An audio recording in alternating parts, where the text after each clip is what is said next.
right? Make sense? Yep. You're no longer a man.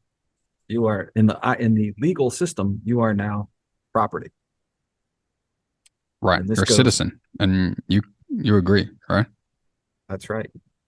This goes all the way back to that idea I was sharing in the very beginning that there are two different types of persons.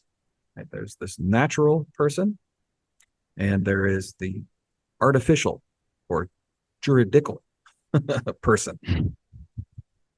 And that is, you are now seen in the eyes of the legal system as the artificial person, Right. property. The representative of the corporation created Yeah. in all caps letters Yeah. And I'll dive on into your that birth in a certificate. second here. Right. Right. That so yeah, I'll get into that in a second here. So the last thing that happened in the 30s, which was pretty devastating, I call it the final blow, is that they merged what had previously been the law of the land, right? The LAW, and what we've called common law, and this other type of law called equity, Okay.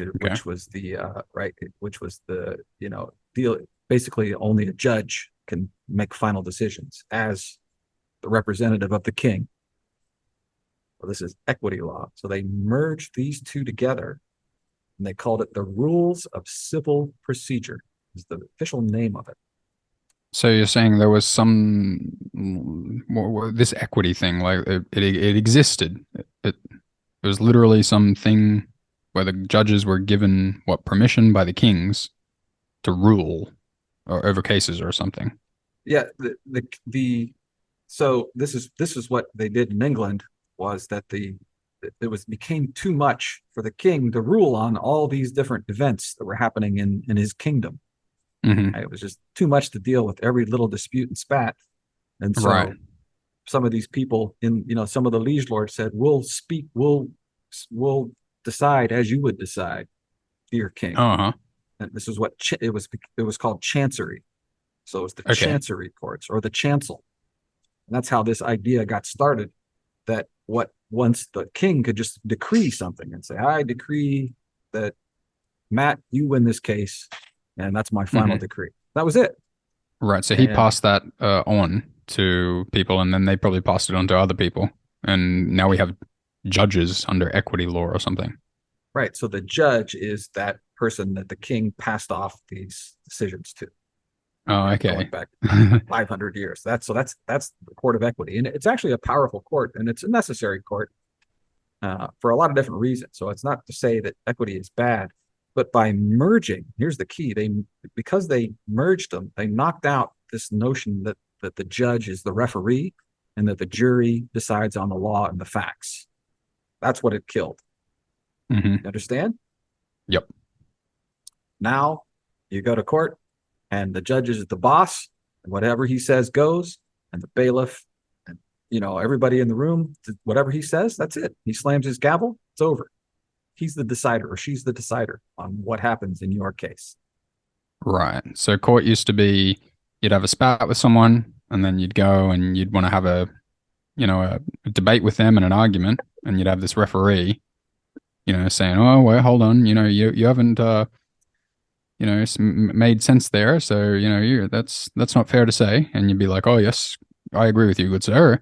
And they changed all, and then you just come to some conclusion, and you present all your case while arguing with the other person, and then a jury would rule. So they replaced that with this judge who, and what he says goes. Right. Is And that it? yeah, and the judge is controlled by statute. So he's the interpreter of the statutes. Right. Ah, he's He the gets to interpreter this. of the statutes. Gosh. Right. So, Right. and judges are, it's extremely frowned upon for the judge to decide differently than whatever the standing, they call it case law. Whatever Hmm. the previous judges have decided is the right way to interpret the statute is how he 99% of the time he's going to stick Hmm. with what his predecessors decided. But all the And case it's a, law is essentially based off the statutory law in the first place, right? right, right. Right. And if you speak to an attorney nowadays, they'll tell you that common law and case law are synonymous. That's what they were taught in law school. That's what I was thinking people would think. They'd be like, well, it's just case law. I mean, we're just going off like how people have ruled and stuff, like in the past about, things that happen with people. Yeah, but ruled based on the statutes in the beginning. Right. Really what it is, it's an opinion. That's all it is. Right. Mm-hmm. Case law is opinion Right. of another judge from another time in another case. So there's no, Right. no two cases are identical. Right? They may have the same Right. elements Right. to Right. them, right? But they aren't identical. So Mm-hmm. you see how tricky it gets now, right? You can't appeal to your peers in your unique situation because the last 500 decisions around this topic all stem from this 1906 decision by the Honorable so and so, such and such, that decided that when these situations arise, this is the way we're going to rule. So you'll come in with a case and they'll be like, yeah, it's similar to that. I mean, this is what's up. This is what we're doing. And you're like, hold on, I demand a fair trial. And they're like, well, I mean, we already have all the case law for that. So it's this way. And you Yep, can't do anything about it if you're that's playing their game. that's it. That's it. So you could see what damage that the merging of these two types of law caused. Mm-hmm. And today, it's even you get into deeper weed. People call it this. They call this maritime or admiralty law. Is what most people law of the water, law of the sea.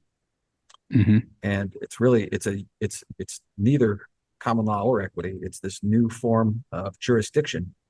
And the really clever guys have figured out that what's really happening is they call it in rem. And so it just means about the matter, about the property. And you are the property, even though you don't realize it. But these judges can shift between jurisdictions depending on words that are said, things that are agreed upon. So they actually have the ability to move between these jurisdictions depending on how the parties in the matter are behaving.